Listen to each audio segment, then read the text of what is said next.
Bonjour à tous, cette guidance pour toi afin de t'expliquer un petit peu ce qui se passe dans la tête de ton runner, notamment quand il est en période de séparation et pourquoi il s'éloigne de toi. Alors, ce qui se passe en fait, c'est quand vous êtes dans cette phase de lune de miel, donc vous êtes reconnus, il y a une intensité de communication, une abondance du coup d'échanges, d'énergie qui se fait. Et vous, Chaser, du coup, envoyez beaucoup d'amour, beaucoup d'énergie en lien avec l'amour euh, à votre runner, qui reçoit, qui capte, qui capte, qui capte. Et à un moment donné, ce qu'on me dit, c'est qu'effectivement, il commence à se poser des questions parce qu'il ressent ce trop plein d'amour. Or, c'est quelqu'un justement euh, qui a peur, entre guillemets, de l'amour, en tout cas de la puissance de l'amour que vous lui portez. Parce qu'en fait, cet amour que vous lui envoyez, il est transmis avec toutes vos inquiétudes, toute votre dépendance affective, parce que vous ressentez forcément intensément pour lui ces sentiments qui sont profonds, qui sont sincères, cet amour inconditionnel.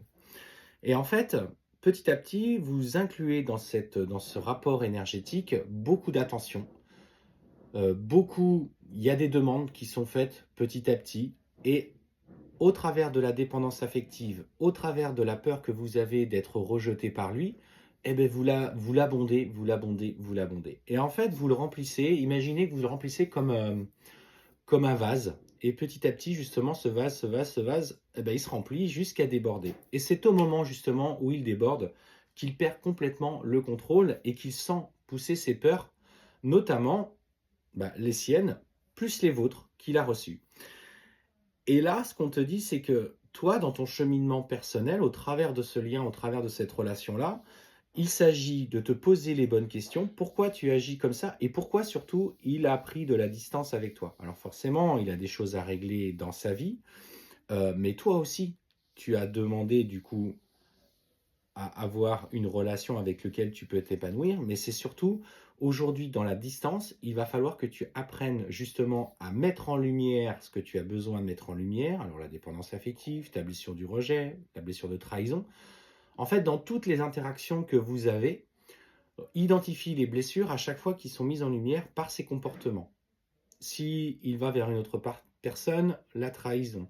S'il a des propos un petit peu difficiles à ton égard, l'humiliation ou l'injustice. Et bien sûr, le rejet quand il, du coup, part sans te donner aucune raison valable.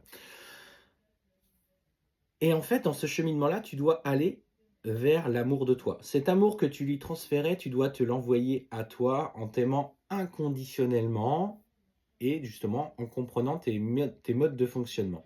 Et lorsque tu vas être complètement aligné avec ça, que tu vas rester dans ta boucle en fait personnelle, lui va justement, ce vase va commencer à se déremplir petit à petit. Alors de son côté, effectivement, il travaille aussi sur ses peurs, etc. Et ce vase va commencer à déremplir. Et là, hop, il va vouloir justement se reconnecter à vous-même parce que vous avez parfaitement lâché prise par rapport au lien et que vous l'avez intégré complètement en vous. C'est à ce moment-là d'ailleurs que peut arriver le switch, c'est que toi, tu as trouvé parfaitement la complétude par rapport à toi-même et que lui revient et il n'est pas encore porté du coup par... Il est dans ce processus de libération qu'il n'a pas réalisé complètement. Et toi, tu vas à ce moment-là ressentir des peurs par rapport à l'équilibre que tu as trouvé, d'où justement cet échange et tu peux momentanément le fuir. Donc ce qu'on te dit, c'est de ton côté, accueille, mets des choses en place pour toi, même si c'est difficile et même si dans un premier temps c'est ô combien douloureux pour comprendre ce cheminement, ne sois plus justement dans le sacrifice. Fais preuve de sagesse par rapport aux blessures causées, par rapport à cet effondrement émotionnel que tu ressens parce que tu plonges, parce que tu es dans cette notion de sacrifice. Jouez avec ce lien. Alors, j'aime pas le mot jouer, mais en fait, comprenez comment il fonctionne. Plus vous aurez compris comment il fonctionne, plus ça sera facile pour vous de gérer, en tout cas émotionnellement, les rapprochements et les éloignements de ton autre. À chaque fois que ton autre se rééloigne, c'est qu'il y a dans ta volonté une transmission du coup de mots, de comportements qui l'étouffent. Entre guillemets, il est étouffé par ce trop grand amour que tu lui donnes parce qu'il n'est pas prêt à l'accueillir. Il sera prêt à l'accueillir quand tu t'aimeras vraiment. Et ça, c'est quelque chose qu'on dit, que l'on répète à chaque fois. Parce qu'il faut que c'est ça qu'il faut que vous compreniez. Et ce qu'on te dit, c'est que tu vas aller notamment dans ce développement personnel. Tu vas laisser tomber les apparences de ce monde de matière et tu vas t'initier notamment à des processus un petit peu plus spirituels. Alors, on n'est pas obligé de tous tirer les cartes, être médium, passeur d'âme, etc. Mais on s'ouvre à la spiritualité. On pose des intentions, on médite, on change sa façon de voir les choses. Alors l'éveil est un processus à long terme, on évolue tous au fur et à mesure. Ne vous laissez pas berner aussi par tout ce que vous pouvez voir, notamment sur les réseaux sociaux. Il y a des pages qui sont en train de critiquer tout le temps tout ce que font les autres. Alors c'est des gens qui se disent dans la spiritualité, mais ils passent leur temps à critiquer. Alors déjà, quand tu es notamment dans cet éveil et que tu passes ton temps à critiquer, c'est qu'il y a quand même un gros problème à ton niveau personnel. Bon, après, moi, je dis rien.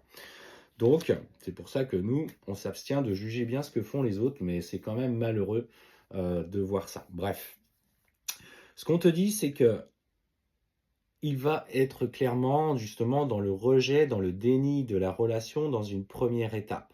Ensuite, il va être dans l'acceptation de votre lien une fois qu'il va suffisamment en constater, regarder, voir des synchronicités qui vont te rappeler constamment à toi.